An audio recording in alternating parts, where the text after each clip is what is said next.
Hello Nanded news में आप सभी का स्वागत है। चलिए जानते हैं आज की खबर। हमारे चैनल को लाइक, सब्सक्राइब, शेयर जरूर कीजिए।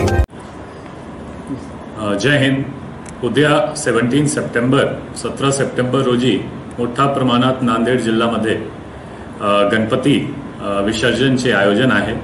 त्यामध्ये जवळपास 2500 गणपती मंडळ पूर्ण नांदेड जिल्ह्यामध्ये विसर्जनसाठी जाणार आणि त्यासाठी एक आमचे नांदेड पोलीस पूर्णपणे तयार आहे। आमचे जवळपास 220 अधिकारी, 1500 जवान, 1500 स्टाफ,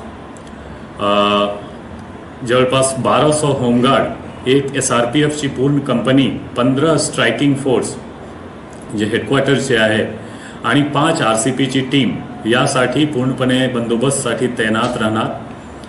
आणि आमची जे नियोजन आहे, जे काही प्रोबेबल डिस्टर्बिंग एलिमेंट होता त्यामध्ये जवळपास 2500 असा लोकांवर आम्ही प्रतिबंधक कारवाई वेगवेगळी केलेली आहे। त्यापैकी जवळपास 150 यांना आम्ही विविध कलमानुसार हद्दपारची कारवाई सुद्धा केलेली आहे।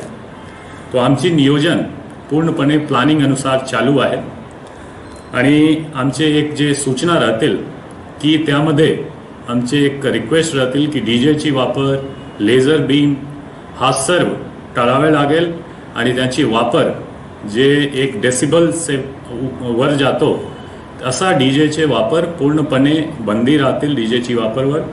आणि जर असा सापडला तर त्यावर जे काही प्रतिबंधक जे काही कानूनी कारवाई आहे ते आपण करणार। दुसरी गोष्टी, जवळपास जे मोठी मूर्ती आहे 12 फीट किंवा असा त्यापेक्षा जास्त, यासाठी आमची नियोजन जे महानगरपालिका करून केलेली आहे ते पोयनी खदान आहे, झरी खदान आहे आणि घरगुती मूर्तीसाठी विविध संकलन केंद्रची नियोजन केलेलं आहे। त्याचबरोबर 9 मार्ग आहे जे वाहतूकसाठी उद्या बंद राहणार आणि त्यासाठी 9 पर्याय मार्गची व्यवस्था आम्ही केलेली आहे।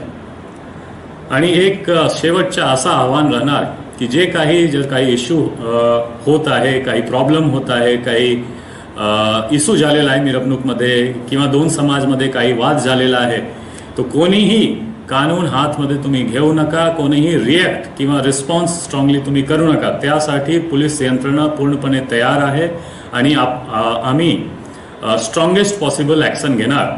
फक्त तुम्ही पोलीसला इन्फॉर्म करा आणि वेट करा पोलीस रिस्पॉन्ससाठी। कोणीही स्वतः रिस्पॉन्स किंवा रिॲक्ट करणार नाही, कोणी समाज असो। आणि एक शेवटचं आव्हान राहणार की आक्षेपार्ह गाणे, आक्षेपार्ह नारेबाजी, हे सर्व बंद